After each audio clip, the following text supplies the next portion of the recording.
Good evening, friends. Tonight we gather not to mourn a passing in the traditional sense, but to peel back the layers of a different kind of ending. A slow, quiet fade from the public eye that, for many, felt like a disappearance.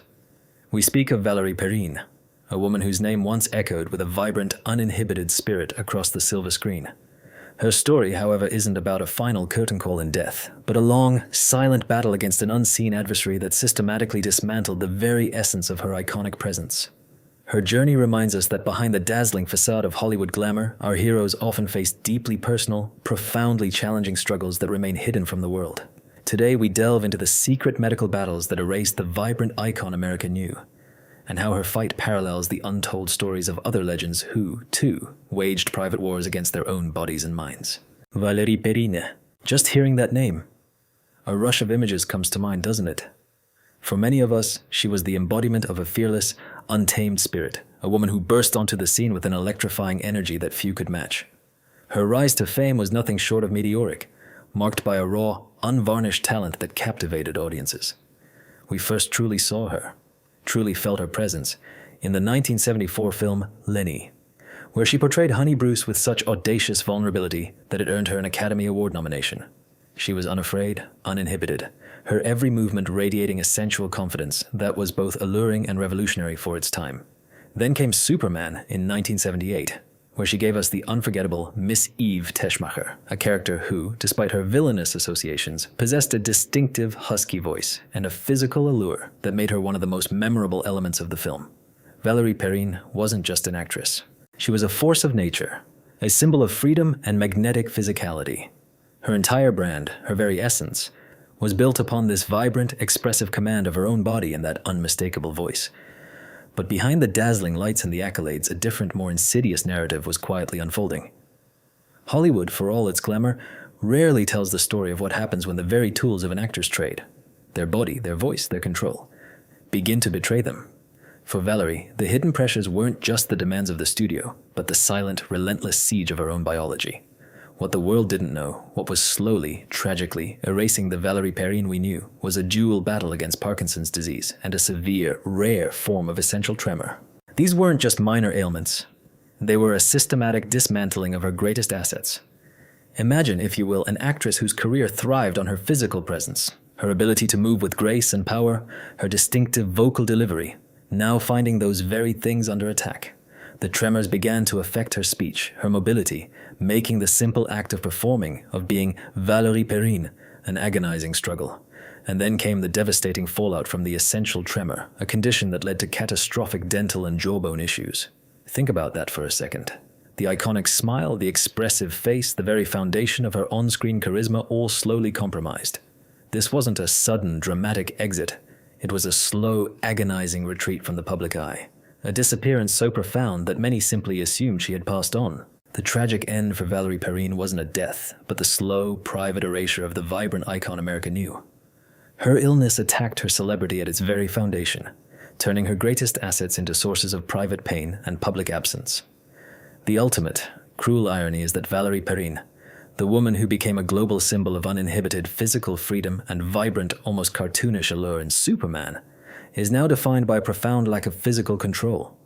The world remembers a bombshell. The reality for decades has been a battle for basic motor function. She became a prisoner in her own body, fighting a war against her own cells, far from the spotlight that once defined her. It's a reminder that even the most luminous stars are, at their core, heartbreakingly human. I'm sure many of you remember the sheer energy she brought to every role. It's hard to accept when such a vibrant talent is slowly, silently taken from us by such a relentless adversary, isn't it? When we think of icons from the same era as Valerie Perrine, another name immediately springs to mind. A name synonymous with rugged charm, a knowing wink, and an undeniable swagger. Burt Reynolds. He was the quintessential American male lead of the 1970s and 80s. The bandit who could outrun anything. The smoky who always got his man. His career soared, built on an image of effortless, cool, physical prowess, and a roguish charm that made him a global superstar. He was the embodiment of vitality. A man whose physicality was as much a part of his persona as his sly grin. He exuded an almost indestructible quality, a confident control that captivated millions. Yet beneath that dazzling veneer, Burt Reynolds was waging a secret war, one that began with a single, catastrophic moment. The official narrative often glosses over the decades of prelude to his final years. His heart didn't just stop, it was the final punctuation mark on a life lived in the shadow of chronic pain and physical trauma. The true battle began in 1984, on the set of City Heat, a film that would inadvertently trigger a cascade of suffering. A misaimed stunt chair struck him, shattering his jaw. This wasn't just a painful injury, it was the beginning of a relentless cycle. The initial pain led to a crippling dependency on prescribed pain relievers, a silent struggle that slowly eroded his once invincible image. He lost a significant amount of weight, his signature grin became strained, and false rumors of a severe illness began to circulate, nearly destroying his career and his spirit. His body, once a temple of strength and charisma, became a roadmap of pain, a constant reminder of a moment that changed everything. Here is the secret they never discussed together, the truth hidden in plain sight. Both Reynolds and Perrine, symbols of vitality and sexual confidence, had their careers and identities fundamentally shattered by debilitating medical conditions. While the public remembered the swaggering bandit, the reality was a grim parallel to Valerie's own fight. Reynolds' hidden war was against chronic pain and a subsequent dependency that stole his macho physicality and made him a recluse. The ultimate, cruel irony is that Reynolds and Perrine built their legends on the fantasy of the indestructible, effortlessly cool American body. They sold an image of physical perfection and charismatic control to millions. Yet behind the scenes, their true, private lives became devastating stories of the body's betrayal. The very instrument of their fame became their prison, a stark reminder that even the most powerful images can crumble under the weight of silent suffering. From the same dazzling constellation of stars, another name shines with an equally potent, unforgettable brilliance. Raquel Welch. For decades, she was the undisputed queen of Hollywood glamour, a global sensation who redefined beauty and sensuality for an entire generation. From her iconic fur bikini in 1 million years BC, to her dynamic roles in films like The Three Musketeers, Raquel Welch was more than an actress. She was a phenomenon. Her image graced countless magazine covers, her name synonymous with breathtaking physical perfection and an almost otherworldly allure. She was presented to us as a goddess, seemingly immortal in her statuesque beauty and vibrant energy, a woman who commanded every frame she inhabited. Her rise was built on an undeniable charisma and a physical presence that was simply unparalleled. Yet, even for a legend like Raquel Welch, the spotlight could only illuminate so much. The public was told of her passing as a result of a brief illness, a clean, simple narrative for a life lived so publicly. But the truth, as it often is, was far more complex, more heartbreaking. The official cause of death, cardiac arrest, was merely the final chapter in a much longer, silent story. What the public didn't know, what her family fiercely guarded out of privacy, was a multi-year battle with Alzheimer's disease. It wasn't a sudden event that took her. It was a slow, tragic fade from the vibrant, sharp-witted icon the world knew.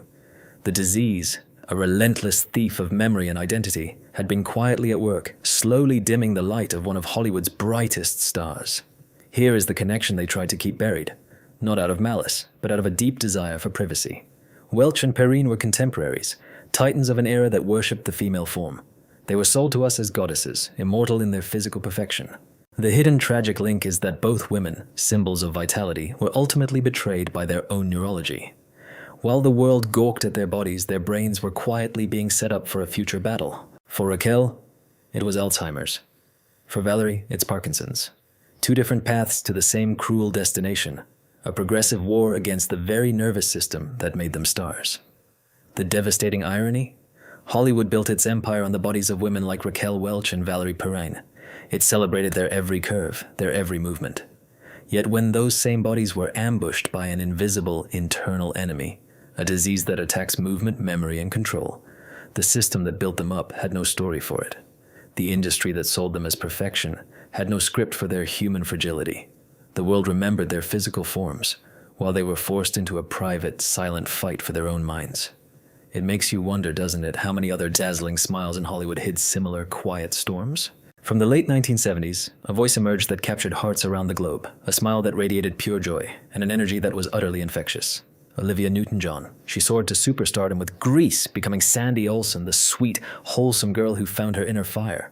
Her music topped the charts, her films charmed audiences, and her very presence was a beacon of positivity and vibrant health. She was an icon of the era, embodying a healthy, wholesome, and kinetic energy that felt boundless. Her rise was marked by a seemingly effortless transition from pop star to beloved actress, charming everyone she met with her genuine warmth and dazzling talent. She was, in every sense, a symbol of life lived to its fullest, a radiant star who brought light and happiness to millions. But behind that unwavering smile and those uplifting melodies lay a battle of epic proportions, a war that she fought with incredible grace, yet one that took a profound, hidden toll. Officially, Olivia Newton-John's cause of death was metastatic breast cancer. But what the press releases and public eulogies often couldn't fully convey was that this was the final, heartbreaking chapter in a brutal, 3-decade war against her own body. It wasn't a single event that claimed her. It was a relentless siege that she faced with a quiet strength and an inspiring determination. For 30 years, she lived with the constant shadow of this adversary, undergoing treatments, enduring pain, and yet always returning to the public eye with that same radiant smile, masking the true toll it took behind the scenes. She transformed her personal struggle into a platform for advocacy, becoming a symbol of hope and resilience for countless others. The public remembers Olivia and Valerie as fixtures of Hollywood's golden 70s, radiant, vibrant, seemingly untouchable. The secret isn't a conspiracy. It's a shared, cruel fate they never spoke of. While Olivia began her very public war with cancer, her contemporary, Valerie, was about to begin her own silent descent into the neurological prison of Parkinson's disease. The hidden story is that these two icons of beauty and vitality behind the flashbulbs and platinum records were linked by a future of profound physical struggle. Their true bond wasn't just friendship. It was an unspoken, parallel journey of battling a relentless adversary within their own cells and nervous systems. The most devastating irony is that both women built careers on an image of physical perfection and kinetic energy. Olivia was the embodiment of healthy, wholesome vibrancy and grace. Valerie was the sensual, free-spirited bombshell in Superman. The world fell in love with their bodies, their smiles, their energy. The secret tragedy is that the very vessels of their fame, their physical selves, would ultimately become their greatest betrayers, binding them together in a narrative of chronic illness and decay that was the complete antithesis of the dazzling, carefree image they sold to the world. In the annals of cinematic history, few names resonate with such profound authority and charisma as Sean Connery. He was, for an entire generation, the definitive James Bond, a character defined by his razor-sharp intellect, his physical invincibility, and an unparalleled ability to escape any trap. Connery's rise was legendary, transforming him from a working-class lad into a global icon, a man whose very presence commanded attention. He embodied a powerful, masculine ideal, a blend of sophistication, wit, and raw strength that became the benchmark for every secret agent who followed. Beyond Bond, he delivered unforgettable performances in films like The Untouchables, earning an Academy Award, and Indiana Jones and the Last Crusade, proving his range and enduring appeal. He was a titan, a force of nature whose sharp mind and commanding physicality seemed destined to defy the passage of time. Yet even for a man who personified such strength and intellectual prowess, there was a hidden battle, a silent enemy that Hollywood rarely acknowledges. The official report of his passing reads respiratory failure, pneumonia, and atrial fibrillation, a clinical, sanitized version of the truth. But the truth, the profound, heartbreaking struggle that his family fiercely protected from the public eye, was his long and devastating decline from dementia. He wasn't just an old man who passed in his sleep. He was a titan whose brilliant mind was being systematically dismantled, a secret tragedy far greater than the headlines reported. For years, the man whose quick wit and precise delivery were legendary found himself grappling with the insidious creep of memory loss, the slow erosion of the very intellect that made him famous. This was a battle fought in the quiet confines of his home, far from the cameras, a private struggle against a disease that steals not just memories, but identity itself. Here is the connection they don't want you to make. It's not about a shared film or a secret romance. The hidden link between Connery and Valerie Perrine is the cruel, silent enemy they both faced: neurodegenerative disease. While Connery's final years were stolen by dementia, stripping away his memories and identity, Perrine has been locked in a public yet profoundly isolating war with Parkinson's disease. Both were icons of vitality and charisma in their prime. Both were ultimately confronted by a merciless biological betrayal that attacks the very core of one's being: the brain and nervous system. This is the unspoken bond. Two stars of the same era, brought to their knees by diseases that Hollywood's glamour can't hide or heal. The supreme, gut-wrenching irony is this: Sean Connery was the man who embodied James Bond, a character defined by his razor-sharp intellect, physical invincibility, and the ability to escape any trap. Yet, the actor himself was ultimately captured and defeated by an inescapable prison inside his own mind, an enemy no gadget could outsmart and no fistfight could conquer. It's a sobering reminder that even our greatest heroes are vulnerable to the frailties of the human condition. The stories of Valerie Perrine, Burt Reynolds, Raquel Welch, Olivia Newton-John, and Sean Connery, though varied in their details, weave a common thread through the tapestry of Hollywood's golden age. They remind us that behind every dazzling performance, every iconic role, there is a human being, susceptible to the same vulnerabilities and challenges that touch us all. Their battles, both public and private, teach us about resilience, about the quiet dignity of facing immense struggle, and about the profound unfairness of life's unpredictable turns. We celebrate their enduring legacies, not just for the joy and inspiration they brought to our screens, but for the quiet strength they demonstrated in their most personal moments. Their stories are a testament to the fact that even when the body falters, the spirit, the memory of their greatness can continue to shine. Take care of yourselves and hold your loved ones close. Memory is the only thing that truly lasts forever.